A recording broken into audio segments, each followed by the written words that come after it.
Your government is rotten na tumechoka nayo sana. Wakenya tumechoka, hatujachoka. Tumechoka. Na tena tunauliza Ruto, Wakenya wamechoka na wewe. Mbona unang'ang'ania Wakenya? Mbona unatung'ang'ania? Hatutaki story yako. Mbona Viva comrades, viva. Viva. My name is Paul Mark. Community organizer with Kongamano la Mapinduzi, which is a progressive movement for the people. So we are here today. We have called you here today so that we can also give our press statement on the state of the nation regarding the issues that are currently taking place in the country.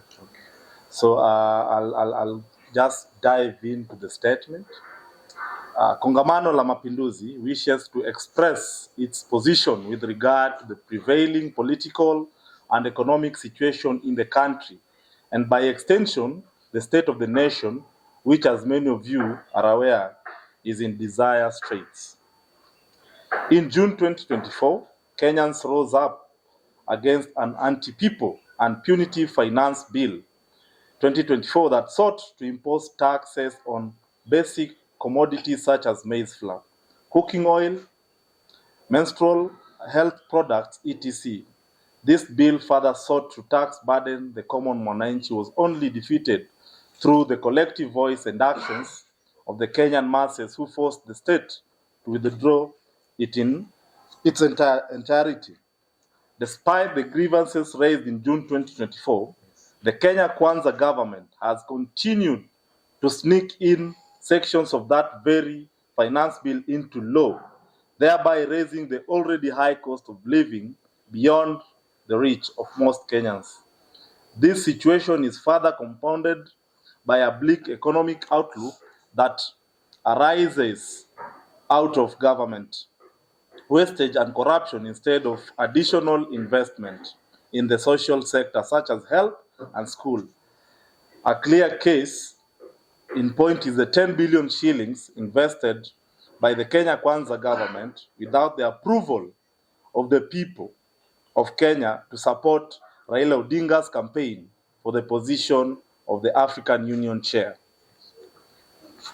Thank you. My name is Odhiambo Jiro. Parliament has been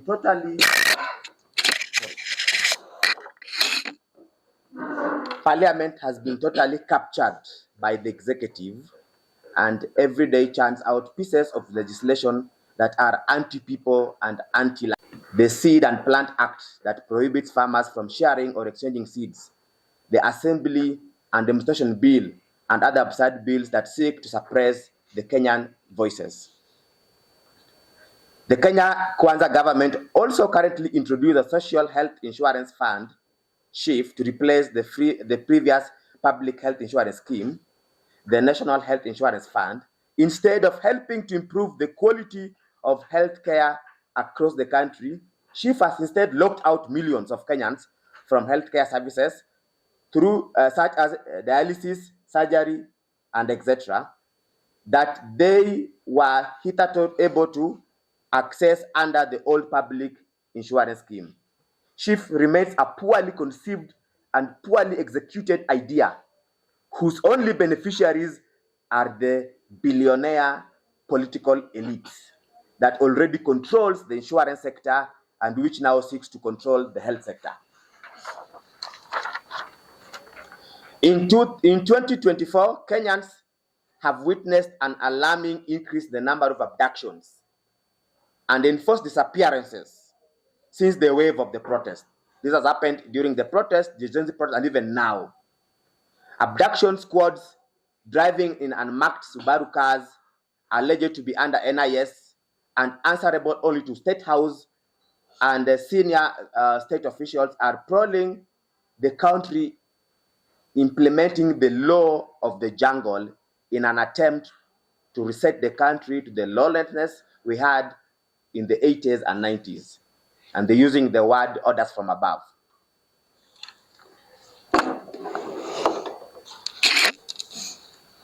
My name is Papicha Kariuki. I'm from the Kongamano la Mapinduzi. On 12th July 2024, Kenyans woke up to a shocking news of bodies dumped in a quarry a few meters from Kware police station in Mukuru slums.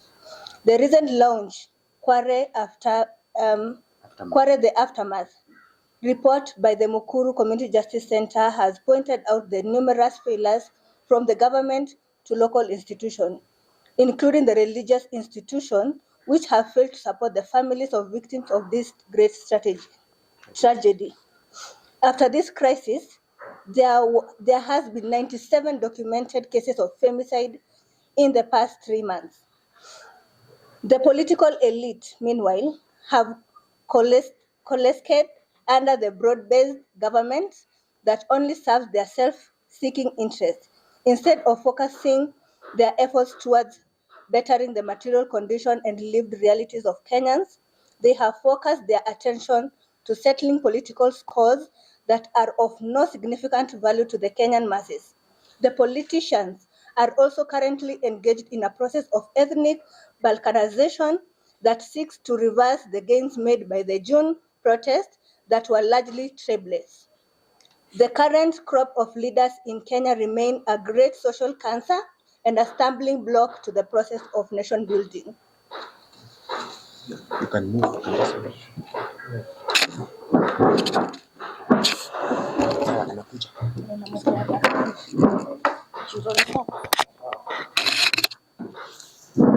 John Mulingwa or Garang Mzalendo from Kongamano la Mapinduzi. Kenyans must smell the coffee and know that they are on their own. That this country can only change for the better if they come together to speak truth to power, and especially if they join progressive organizations such as Kongamano la Mapinduzi, Ukweli Party, and other organizations.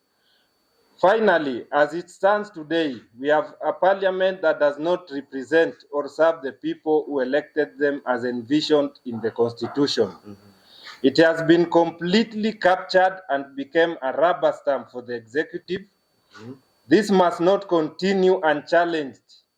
Kenyans must, as a matter of life and death, rethink representation, especially when it comes to the current National Assembly, which need to be dissolved for not meeting the 2/3 gender rule, meaning this parliament is unconstitutional, corrupt, and cannot be salvaged. Viva comrades, viva. Viva. Yeah, that's the end of our statement. Yes. So we just want to highlight some of the key issues that have been put in this presser, and also just to add a few issues that we think are of serious national interest and value to the people of Kenya. So one is that we stand in solidarity with the Catholic bishops and all religious institutions and individuals that have come out to call truth to power. And we totally agree with them. And we want to urge them to remain bold and strong, and that as you are faithfuls, we will not sit down when you are being covered.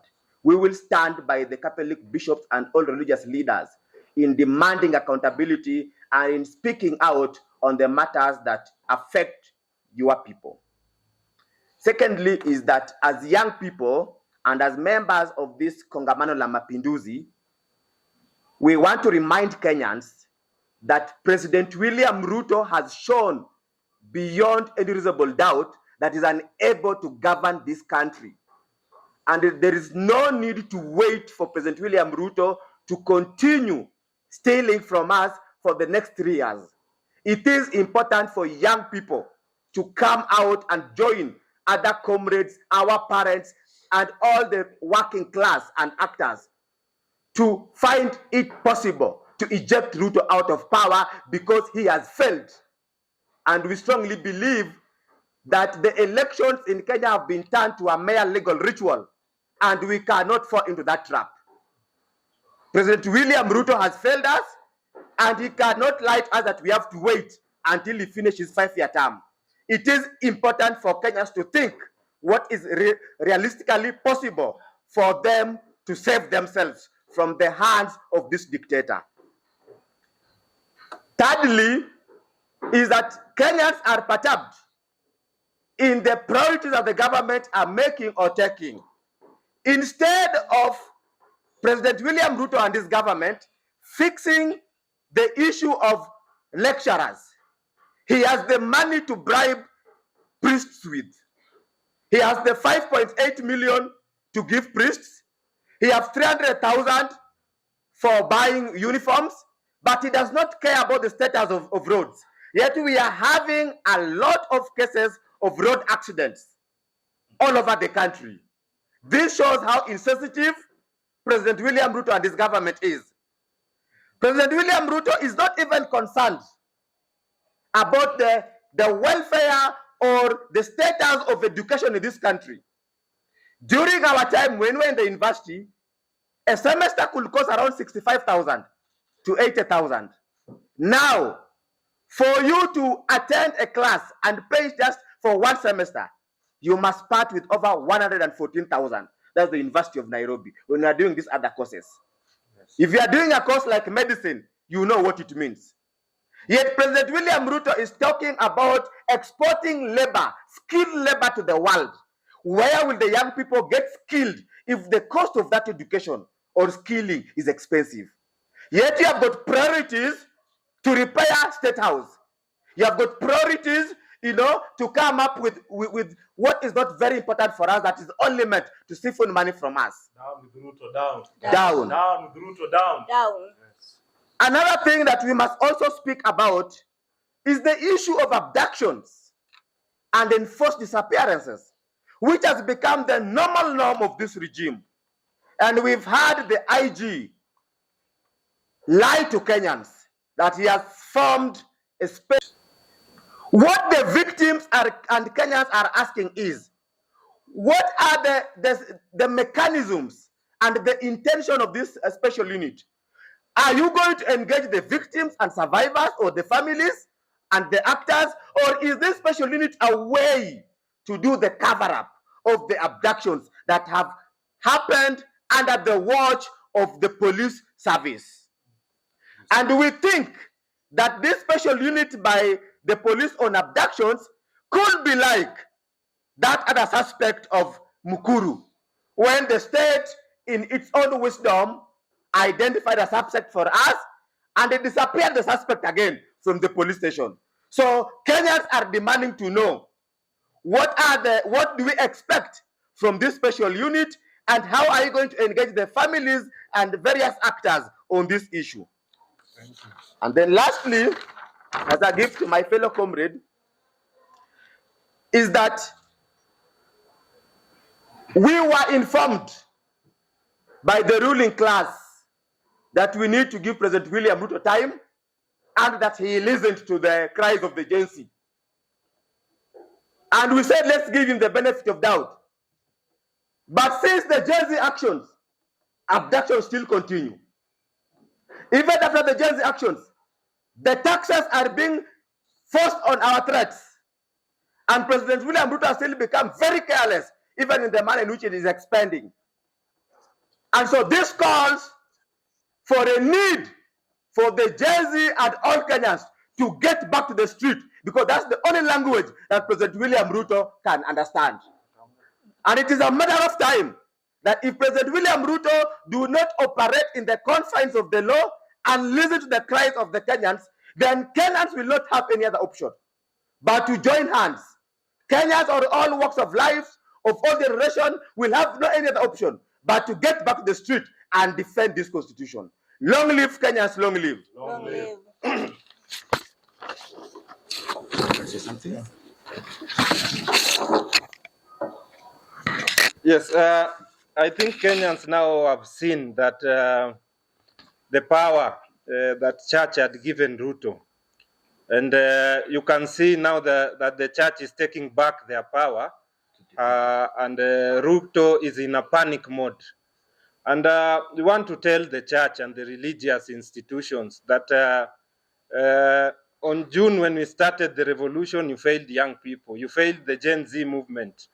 Now that you are rising up, we don't want you to see you again being called in State House and being given the envelopes and being bribed and supporting impunity in Kenya.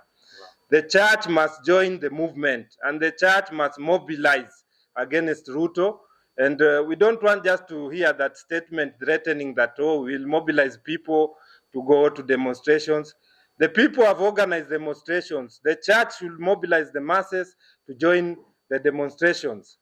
Another thing is on the issues of this, the bills they are introducing, because we have realized Wakenya, they are introducing finance bill once again kwa mlango ya nyuma, and they are pretending, oh, sijui tax laws this, tax laws that, sijui tax laws this, amendment bill. Hiyo ni finance bill wanarudisha nyuma na hii broad-based government. Now wanaenda kufanya public participation in selected counties. Tuliona wakati wakitoa Gachagua, public participation was in every constituency. If any legislation in Kenya, hiyo nini, the impeachment ya Gachagua ilisha set the standard of public participation. If it is public participation, ifanywe kwa kila constituency, kwa every electoral unit, public participation ifanywe. Na me, I'm just asking the Kenya Kwanza government or Kenya Kwisha or whatever. Hizi taxes mnashinda mkiitisha watu, mnatakaza nini? Because we have not seen what you have done with whatever you have been collecting. Mnashinda mkituitisha pesa, mpeleke wapi? And we know you have been stealing our money. We know Ruto ameshindwa kugovern hii country, balkanize the nation. The nation leadership is not what wanashinda wakitupreachia. The church imekuja imekuambia you lying, you keep on lying to Kenyans. Unafikiria Kenyans they don't know that you are a liar? Saa hii Ruto, even if you say anything positive or anything that is believable, hakuna mtu atakuamini, because 99% of what you have been saying ni uongo. Sisi tunaambia vijana wa Kenya, musiendelee kuingizwa kwa hizi mambo za the mantra that tulisema ni ya tribeless, it remain tribeless. Because tribe hakuna pali inasaidia kijana wa Kenya. Vijana hapa Kenya tumejiona, wale tulitokea kwa street, we know pain ile tunapitia, tunajua vile tunasafa, tunajua vile hakuna jobs, tunajua vile makarao wanatuua wakitu-abduct day in day out, polisi wanakuja wanaruka. Tunataka kuuliza the Inspector General of Police, the Interior, sahi Interior ni Mudavadi. We want to ask them simple questions. Hii Kenya kuna civilians ambao wamejipatia kazi ya ku-abduct people, so that mnakuja mkituambia ati si nyinyi mume-abduct people, si police wame-abduct people. Do we have civilians the mandate of abducting people or running security in this country? Ndio tujue, ndio pia sisi kama raia tujipange kudeal na hao civilian ambao wana run parallel government. We want to emphasize that sisi kama Kenyans we are tired. The reason why we came out is because maisha is unbearable. Life is unbearable in this country, and we will not continue like this. And Ruto should know that. Ni karibu tu, hatuko mbali sana kukutoa hiyo State House. And we are not afraid. Hata kama hii you will continue abducting us, you cannot abduct 50 million of us. Uta-abduct wale uta-abduct. Hata Nyayo alitutengezea mpaka torture chambers and whatever, na alienda. Saa hii umesikia hii issue ya Mukuru Kware, they knew itawa implicate. Mimi nilikuwa Mukuru tukitoa bodies. Serikali sasa imecriminalize hata watu the activists wa Mukuru from even talking about the issue. Why are they afraid? Because the guilty are always afraid. Kwa hivyo sisi tunataka kusema hapa kwa Wakenya tumechoka. Wale mnashinda mkituambia story za tribal, that is your business, because hakuna tribe ishawaisaidia Mkenya hapa Kenya. Wakenya sisi interest zetu na issue zetu ni moja. We are tribeless, na sisi lazima tuendelee kupigania hii nchi. Tumeona Wakenya wameitisha maandamano on Thursday. Wewe ukiwa Mkenya ukisikia maandamano imeitishwa, because hawa wauaji, hawa wafisadi wanaelewa lugha ya maandamano. Tuliona nguvu ya maandamano in June. Kwa hivyo saa hii ukisikia kuna maandamano yoyote, jitokeze kama Mkenya. Usitaka tukomboe hii nchi, kwa sababu hii nchi lazima tuikomboe. Tukiachia imagine nini mwaka ya pili, and this is what we are going through. Hizi 3 years, do you think there will be a country? Hatutakuwa na nchi. These people will finish this nation, and as patriots kama wazalendo wa Kenya tusikubali hiyo, tukatae. So there is another thing that we've witnessed also lately during the people's assemblies. We've had progressive organizations that have been holding the people's assemblies, and we have seen the government sending the police to stop the people's assemblies from happening. Mr. William Samuel Ruto, why are you trying to shrink our civic spaces? We are speaking with the people because the people want to speak about the issues that are happening in their country. Because you said very well that you will listen to the people. So when people organize for people's assemblies, why don't you want to listen to them? We've seen you send the OCS of Shauri Moyo police station to stop the people's assemblies in Shauri Moyo. Yes. We've seen you send the OCS in Kilifi, in Malindi, to stop the people's assemblies from happening. Why are you after us? And why are you afraid of us? Why are you afraid of us? Yes. Because we were not afraid of you when you were campaigning. Yeah. So why are you afraid of us when we are having the people's assemblies? Let us be alone. Wachana na sisi pole pole. Yes. Leave us alone. Leave us alone to do the people's assemblies in peace. We want to also engage the people. We also want to get people's views on your government, on how it's performing, because your government is rotten. Na tumechoka nayo sana. Wakenya tumechoka, tujachoka. Tumechoka. Na tena tunauliza Ruto, Wakenya wamechoka na wewe. Mbona unang'ang'ania Wakenya? Mbona unatung'ang'ania? Hatutaki story yako. Mbona? Okay, so I think that's in order. So we'll allow you to ask questions and we can respond. Yes. Yes, regulation. Thank you, Steve.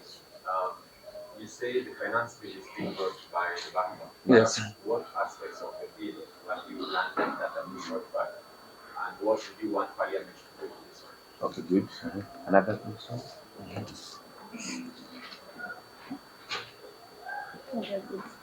Any other question? About the 21st protests, organizers. Good. Yeah. Another question? Another. Yes. You highlighted a lot of issues. Maybe if you could have, for example, we're talking about the issues of sheep, shark, versus the big ones and NHA. What do you think can be done? Good. Yes. Yes. Can we respond to that? Okay.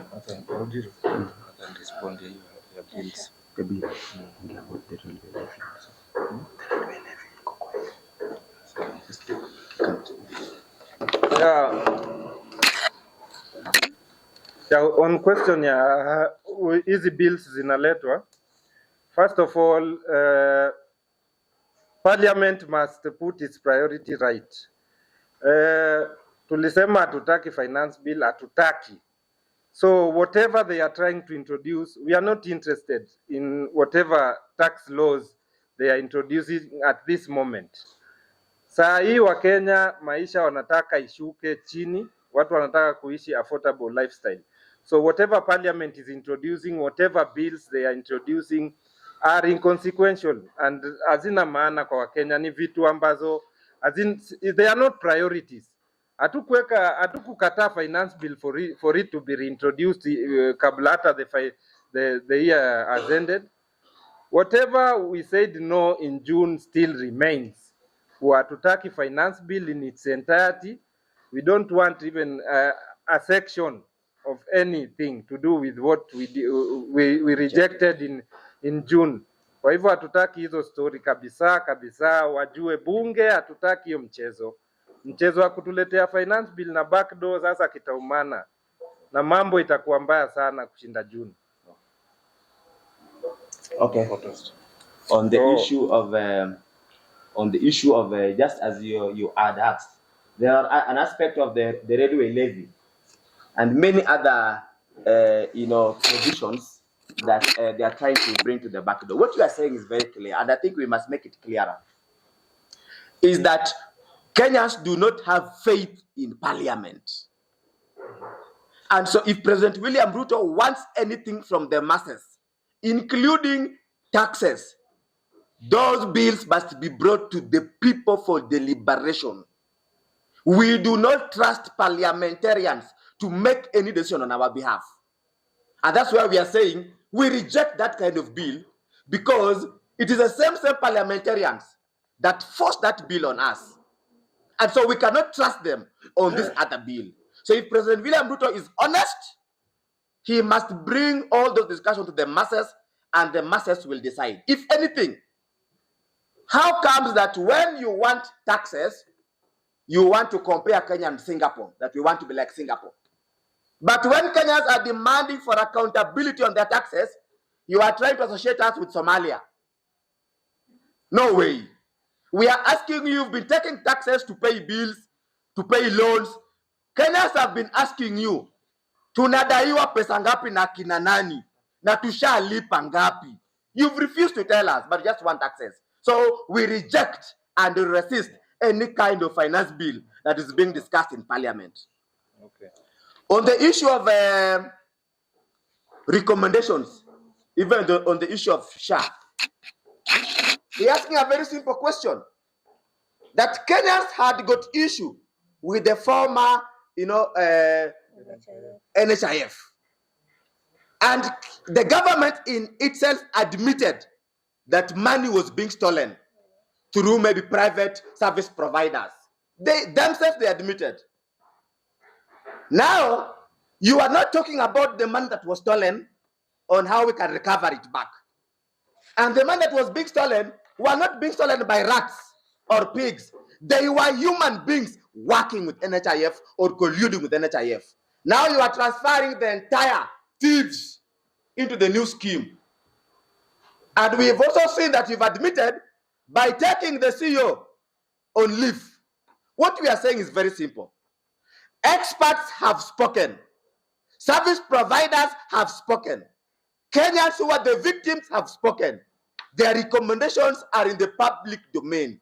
We demand transparency and an accountability, even on the previous scheme that has been disbanded. There were corruption. The corrupt individuals must be brought to book. There was looted funds. The looted funds must be brought back.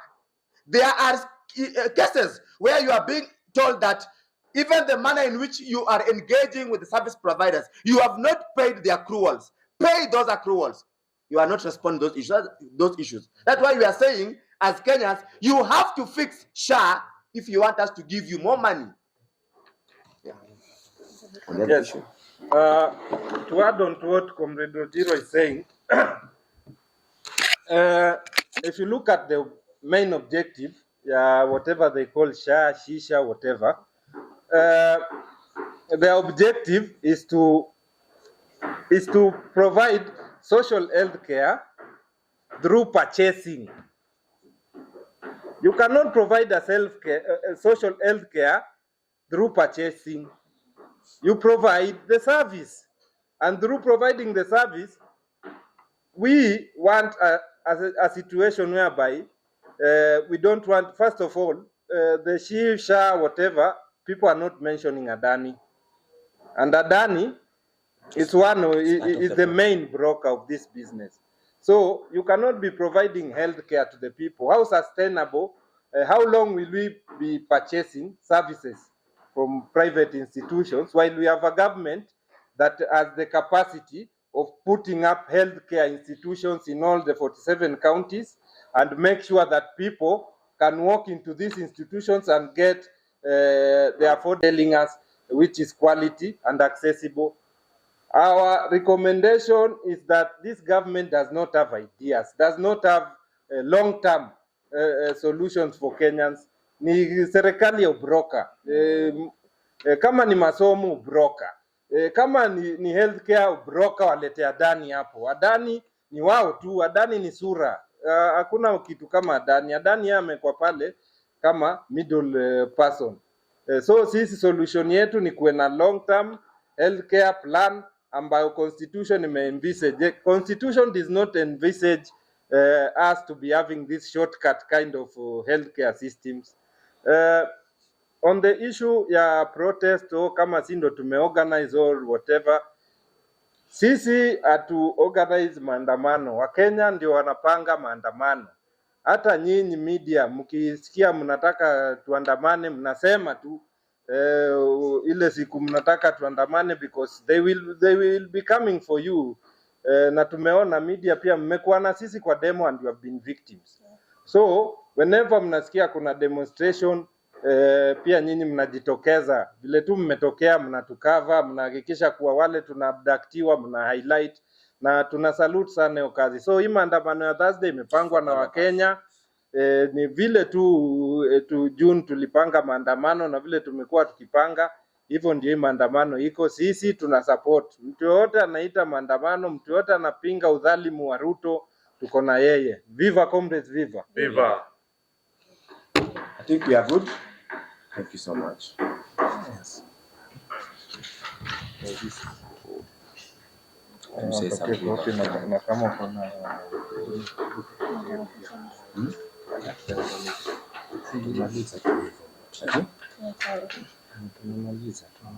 Yes, you are being informed that the religious leaders are calling for a national prayer, isn't it? And so I think it's important to just say something about that.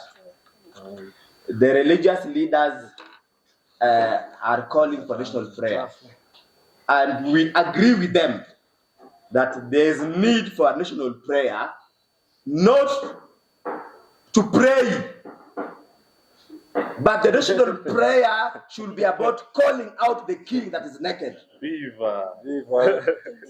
The national prayer should be about demanding for an inquest on the killings that were meted on the young people during the Gen Z actions. Yeah. The national prayer should be about the lies and unfulfilled promises of President William Ruto and how we must stop him. Yes. The national prayer should also be about stopping those religious leaders who are receiving money from President William Ruto. He has got money to bribe you with, but he has got no money to fix roads, and every day you contribute towards road accidents. Thank you. So the national prayer should be about political accountability, should be about social justice, and should be about the people and not criminals who want to be prayed for to live longer. Thank you. Yes, and finally, Gen Zs wale waliuawa kwa maandamano, we have not forgotten them, and we are demanding justice for all the Gen Zs who are murdered. We are demanding justice for all those who are still missing. We are calling on the government and the IG. The other day gave us numbers of people who have disappeared, and those who have resurfaced, and those who are still missing. Those who are still missing, we are demanding for them to be produced. We are demanding justice for the 61 Gen Zs who are murdered during the protests. And we are in solidarity with all the families of the murdered Gen Zs, and we will continue to demand justice. And we want to tell Kenyans that the blood of Gen Zs did not spill in vain. The blood of Gen Zs is going to water the tree of justice of this country. Thank you. Viva, comrades, viva! Viva. More power to Kenyans, more power! More power! Down with police brutality, down! Down! Down with the Ruto lies, down! Down! Down with that fulfilled promises of William Ruto, down! Down!